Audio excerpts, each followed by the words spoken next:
నేను కాకినాడ జిల్లా నుంచి వచ్చాను, ఉమ్మడి తూర్పుగోదావరి జిల్లా. మరి మా జిల్లా వాళ్ళు చాలామంది వచ్చారు, నాకు చాలా ఆనందంగా ఉంది. ఎందుకంటే ఒక సిస్టర్స్ ఇంత అలా కలిసి ఇక్కడ అంత పెద్ద గ్యాదరింగ్ అయిందంటే కృష్ణమ్మ పరవళ్ళు ఎత్తిందా అన్నట్టు ఉందండి. ఇక్కడ మాదైతే గోదావరి నుంచి గోదావరి కృష్ణమ్మ కలిసి ఎట్లా ఉంటుందో అట్లా ఉంది. ఇక్కడ మా నర్సింగ్ సిస్టర్స్ ఫేస్ చేస్తున్న సమస్యలు ఒక్క సమస్య కాదండి, చాలా సమస్యలు ఉన్నాయి. ఒక్క సమస్య అయితే నేను చెప్పగలను. ఒక పిహెచ్సిలో 3 స్టాఫ్ నర్సులు ఉంటారు. ఒక స్టాఫ్ నర్సు సెలవు పెడితే ఒక స్టాఫ్ నర్సు 12 గంటలు పనిచేయాల్సి వస్తుంది. అవునా కదమ్మా? 8 to 8 ఒకరు పనిచేస్తారు, చాలా ఇబ్బంది పడుతున్నారు. అట్లాగే వాళ్ళు సెలవు పెట్టినా లేకుంటే ఏం చేసినా సరే సెలవు ఇవ్వడానికి కూడా ఇబ్బందులు కూడా గురి చేస్తున్నారు. అది అందరికీ తెలిసిన విషయం. అందుకనే మన కోటేశ్వరరావు గారు మన స్టాఫ్ నర్స్ అందరూ అన్న మీ అసోసియేషన్ తరఫున మాకు మద్దతు తెలపండి అంటే ఈరోజు కాకినాడ జిల్లా నుంచి మేము వచ్చామండి.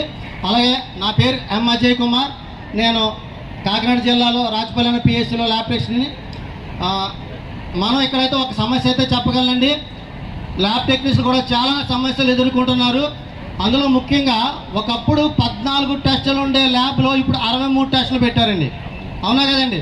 63 టెస్టులకి తీసుకున్న టైము 14 టెస్టులు తీసుకున్న టైము ఒకటే ఉంది. బట్ టెస్టులు చూస్తే పెరిగినాయి, శాలరీ చూస్తే అక్కడనే ఉంది. ఇది ఎప్పటి నుంచి ఎట్లా ఎంతకాలం ఎట్లా చేయాలి అని చాలా ఇబ్బంది పడుతున్నాం. కానీ మా సిస్టర్స్ మంచి సదుద్దేశంతో ఒక వేదిక ఏర్పాటు చేసి అందరిని కలిసేటట్టు అందరికి నాకు కూడా ఇన్విటేషన్ పంపించి కోటేశ్వర గారు పంపించన్నా మీరు రావాలి, మీ యొక్క సలహా మాకు ఇవ్వాలని చెప్పారు. అలాగే 100% గ్రాస్ అన్నారు, రెగ్యులేషన్ అన్నారు. ఒకసారి మీరు అర్థం చేసుకోండి. 100% గ్రాస్ రెగ్యులేషన్ అన్నది మనం వాట్సాప్లో చాట్ చేసుకుంటే రాదండి. మరీ ముఖ్యంగా చెప్పి మనం వాట్సాప్లో చాట్లు చేసుకుంటే 100% గ్రాస్ రాదండి. మనం పోరాడాలి. ఈరోజు వచ్చి ఎంతమంది వచ్చారు, అక్కడ భోజనం చేసే వాళ్ళు అందరూ బయటికి వెళ్ళారండి, ఖాళీలోకి వచ్చి ఎంతమంది బయటకు వస్తున్నారు ఒక్కసారి మనం ఆలోచించుకోండి అమ్మా ప్లీజ్. ఎందుకంటే ఇది నా కుటుంబం, నా సమస్య, ఇది అందరి సమస్య. నువ్వు బాగుండి నీ జీతం బాగుంటే నీ పిల్లలు బాగుంటారు, నీ తల్లిదండ్రులు బాగుంటారు. మాకు దుస్థితి ఏంటంటే నా టెక్నీషియన్ దుస్థితి ఏంటి ఎంత గౌరవంగా ఉందంటే, ముందు ఒక పిహెచ్సికి ఒక పేషెంట్ వచ్చినప్పుడు ఆ పేషెంట్ ఎక్కడికి వెళ్తాడండి? డాక్టర్ దగ్గరికి వెళ్తాడు. ఆ డాక్టర్ ఏం చేస్తాడు? ఆ జబ్బు ఏంటన్నది వెళ్ళి ల్యాబ్లోకి వెళ్ళి చేయించుకుని రా అంటారు. అంటారండి ఎన్నది మలేరియా లేకపోతే వైడలా టైఫాయిడా లేకపోతే డెంగ్యూ అని టెస్ట్ అని చేసి రిపోర్ట్ ఇస్తాం. అటువంటి గుర్తింపు ఇచ్చే ఆ గుర్తింపు తీసుకొచ్చే టెస్ట్ ల్యాబ్ టెక్నీషియన్. అది ఏ చెప్పని గుర్తించేది ల్యాబ్ టెక్నీషియన్. అటువంటి ల్యాబ్ టెక్నీషియన్కి గుర్తింపు లేదండి. ఈరోజు ఉందండి, గుర్తింపు లేదు. అలాగే ఇంకో విషయం, మనం ఒక పిహెచ్సికి లేకపోతే ఒక డిహెచ్ కానీ ఒక క్యాండిడేట్లు వస్తారు, వాళ్ళకి అన్ని టెస్టులు చేస్తాం.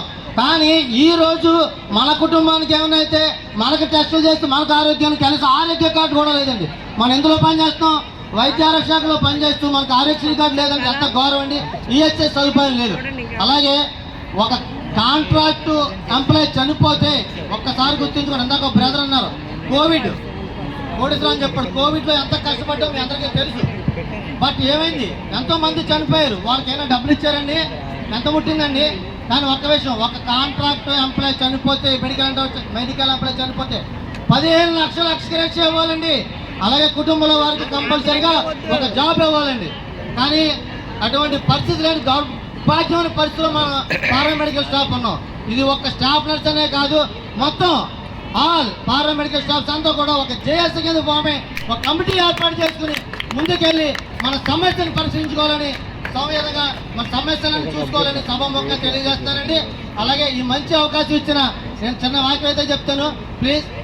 సుధా మధుర కిరణాలు అరుణోదయం మన సుధాకర్ అన్న కవరేజ్ మా అద్భుతం. అవునా కదా? ఈ కవరేజ్ వలన మొత్తం ఆంధ్రలో ప్రతి ఒక్కరు చూస్తున్నారు. పారామెడికల్ స్టాఫ్ పడుతున్న బాధలందరూ చూస్తున్నారు. నాట్ ఓన్లీ స్టాఫ్ నర్స్, ప్రతి పారామెడికల్ కష్టపడి పనిచేస్తారు. అందరినీ రెగ్యులర్ చేయాలి.